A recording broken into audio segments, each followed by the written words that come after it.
अमीर भाभी ने कराई ननद की शादी।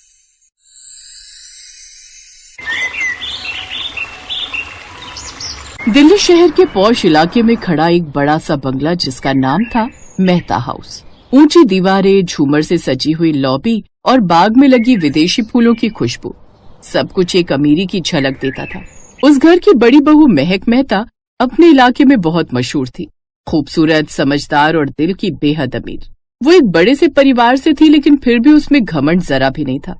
महक के ससुराल में उसका पति आरव, सास सुलेखा मेहता और एक कुंवारी ननद पूर्वी थी, जिसे उन्होंने कई साल पहले गोद लिया था। पूर्वी अब 30 साल की हो गई थी, लेकिन उसकी कहीं भी शादी नहीं हो पा रही थी, क्योंकि जिसको भी ये बात पता चलती कि वो उनकी गोद ली हुई बेटी है तो वो झट से उसके लिए इनकार कर देते। ऐसे ही एक रोज महक रसोई में कॉफी बना रही थी कि तभी सास सुलेखा देवी उदास हॉल में बैठी हुई थी। महक कॉफी लेकर अपनी सास शारदा देवी के पास गई। क्या हुआ माँ जी, आप इतनी उदास क्यों लग रही हैं? कोई बात है क्या? और क्या बात होगी बहू, बस वही अपनी बेटी पूर्वी की शादी की चिंता सताए जा रही है। पूर्वी की ठीक है, तुम भी कोशिश कर लो।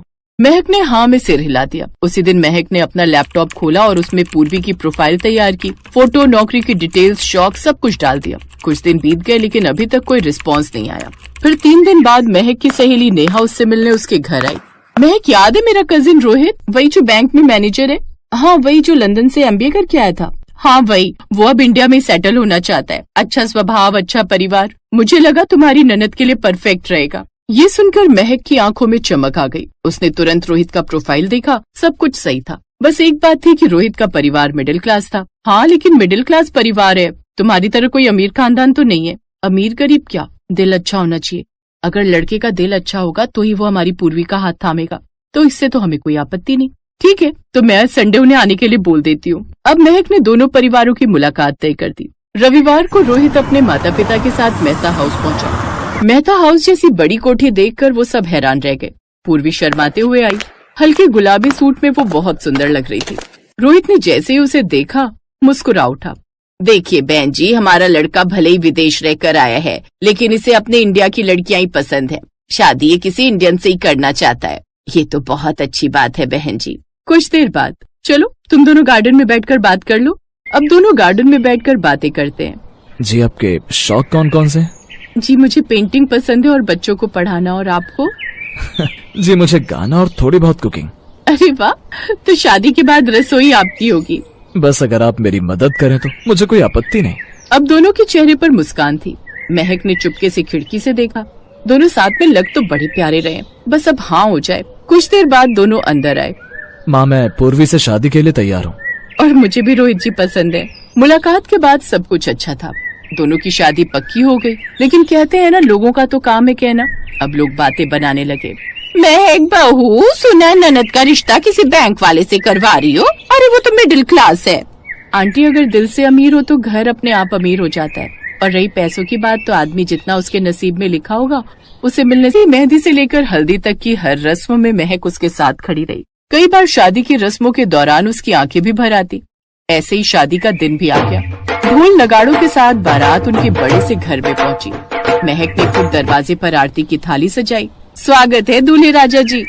आपकी बदौलत ये रिश्ता हुआ है भाभी। हमेशा आभारी रहूंगा जो आपके कारण इतना अच्छा जीवन साथी मुझे मिलने वाला है। आभारी मत कहो नंदोई जी, बस एक रिक्वेस्ट है, हमारी पूर्वी का ख्याल रखना। जमाई राजा का स्वागत कर बेटा। फिर शादी के कुछ दिन बाद पूर्वी अपने ससुराल चली गई। महक हर दिन उसका हाल जानती। भाभी, रोहित ने आज मेरे लिए सरप्राइज डिनर बनाया। उन्होंने कहा कि आपकी वजह से ही उन्हें इतनी समझदार पत्नी मिली। देखा, मैंने कहा था ना, दिल से बड़ा कोई धन नहीं। उधर सुलेखा देवी ने महक के सिर पर हाथ रखा। बहू, तूने तो मेरी बेटी को राजकुमारी बना दिया। तेरा उपकार मैं कभी नहीं भूलूंगी। माँ जी, उपकार नहीं, फर्ज था। कुछ महीनों बाद वही सुलोचना आंटी फिर आई, इस बार मीठे लहजे में। बहू, सुना है पूर्वी बहुत खुश है अपने ससुराल में। लड़का तो बहुत नेक निकला। अरे आंटी, इसीलिए तो कहते हैं रिश्ते पैसों से नहीं दिल से बनते हैं। ये सुनकर सुलोचना आंटी को कोई जवाब न सूझा और वो चुपचाप वहाँ से चली गई।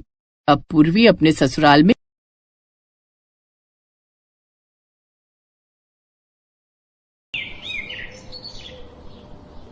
बाबूजी, मैं रीना से शादी का वादा कर चुका हूँ। और तुम्हारे बाबूजी के वादे का क्या, जो उन्होंने अपनी जिगरी दोस्त से किया है?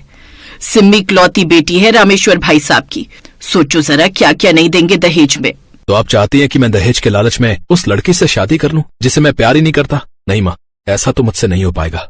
हाँ, तुम कहाँ कुछ कर पाओगे हमारे लिए, तुम्हें तो सिर्फ अपनी पड़ी है। फिर उसके लिए चाहे तुम्हारे बाबूजी की नाक कटे या फिर तुम्हारी इकलौती बहन घर में कुंवारी बैठी रहे। ओफो माँ, अब इस सब में नंदिनी की बात कहाँ से आ गई? बात तो बनेगी ही ना। जब तुम अपने बाबूजी की मर्जी के खिलाफ जाकर उस लड़की से शादी करोगे तो हर जगह हमारी थू-थू होगी। और फिर कौन शादी करेगा मेरी नंदिनी से, बताओ जरा। माँ, आप कुछ ज्यादा ही सोच रही हैं। रीना पढ़ी लिखी समझदार लड़की है, और जहाँ तक रही बात नंदिनी की, तो वो मेरी जिम्मेदारी है। मैं खुद उसके लिए लड़का ढूंढ कर लाऊंगा और ऐसी धूमधाम से उसकी शादी करूंगा कि सब देखते रह जाएंगे। बस करो रवि, तुम अगर अपने माँ बाप के फैसले का सम्मान नहीं रख सकते तो फिर क्या मतलब है इन सब बातों का है? लेकिन एक बात मेरी भी कान खोल कर सुन लो तुम, इस घर का मुखिया और मालिक अब भी मैं ही हूँ।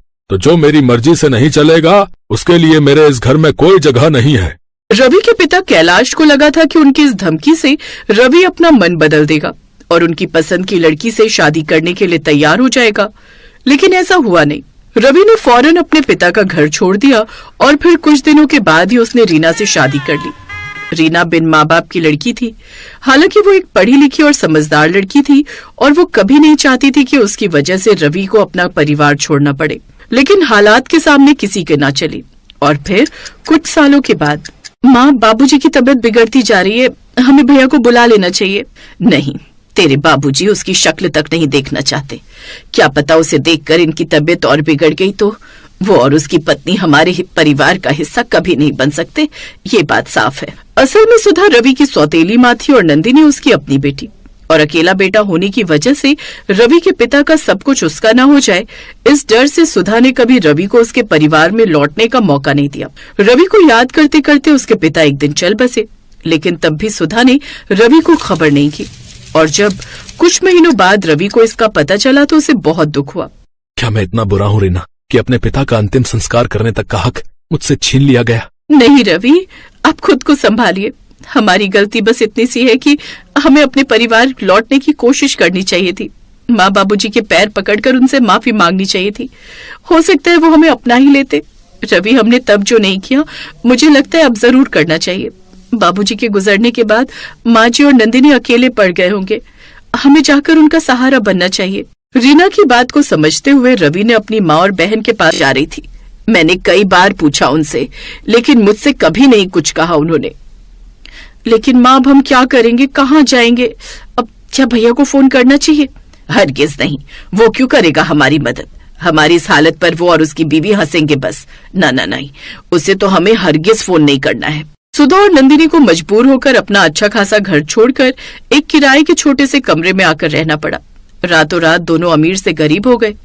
नंदिनी अपने कॉलेज से स्कूल के मालिक शिवम, जो कि एक बड़े बाप का इकलौता बेटा था, उसके बीच नजदीकियां भी बढ़ने लगी। और फिर एक दिन, आपने स्कूल तो बहुत अच्छे से संभाल लिया, लेकिन इसके अलावा भी बहुत कुछ है जो आप अच्छे से संभाल सकती हैं, इफ यू डोंट माइंड।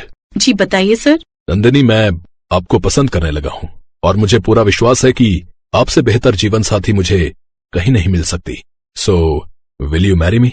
इस एक ही पल में मानो नंदिनी की जुग जुग जिए मेरी बच्ची, भगवान तुम दोनों की जोड़ी को हर बुरी नजर से बचाए। शिवम और नंदिनी की शादी की तारीख तय हो गई, जिसे लेकर सुधा और नंदिनी बहुत एक्साइटेड थे। लेकिन फिर ठीक शादी वाले दिन फंक्शन के बीच सुधा ने रीना और रवि को शिवम से बात करते हुए देखा, और ये नजारा देखते ही सुधा का पारा 7वें आसमान पर पहुंच गया। और फिर तुम दोनों यहाँ क्या कर रहे हो? मेरी बच्ची की खुशियां तुम दोनों से देखी नहीं जा रही क्या? शिवम बेटा, इन लोगों की बातों में मत आना तुम, ये हमारे दुश्मन है। और ये कलमुही रीना, ये तो जब से आई है हमारी जिंदगी में तब से सब कुछ गलत ही हो रहा है हमारे साथ। और आज देखो, इसे अपनी गरीब ननद की शादी तुड़वाने चली आई। छी छी छी, शर्म आनी चाहिए तुम्हें। बस कीजिए आप। यहाँ कौन कैसा है मैं अच्छे से जानता हूँ, और वो हमेशा से आपको और नंदिनी को अपने साथ रखना चाहते थे। बुरे वक्त में आपका सहारा बनना चाहते थे, लेकिन आपने हमेशा इन दोनों को गलत ही समझा। लेकिन मैं आपके जैसा नहीं हूँ। आज इस शादी में ये मेरे मेहमान बनकर आए हैं, और इनके आशीर्वाद के बिना मेरी और नंदिनी की शादी कभी पूरी नहीं हो सकती। शिवम की बातें सुनकर सुधा से कुछ बोलते नहीं बन रहा था। उसे अपनी गलती का एहसास हो गया था। तभी दुल्हन के जोड़े में पीछे खड़ी नंदिनी ने आगे बढ़कर रवि और रीना का हाथ पकड़ते हुए कहा, नहीं शिवम जी, ये कोई मेहमान नहीं बल्कि मेरे भैया भाभी हैं और यहाँ मेरा कन्यादान करने आए हैं। क्यों भैया, मैंने सही कहा ना?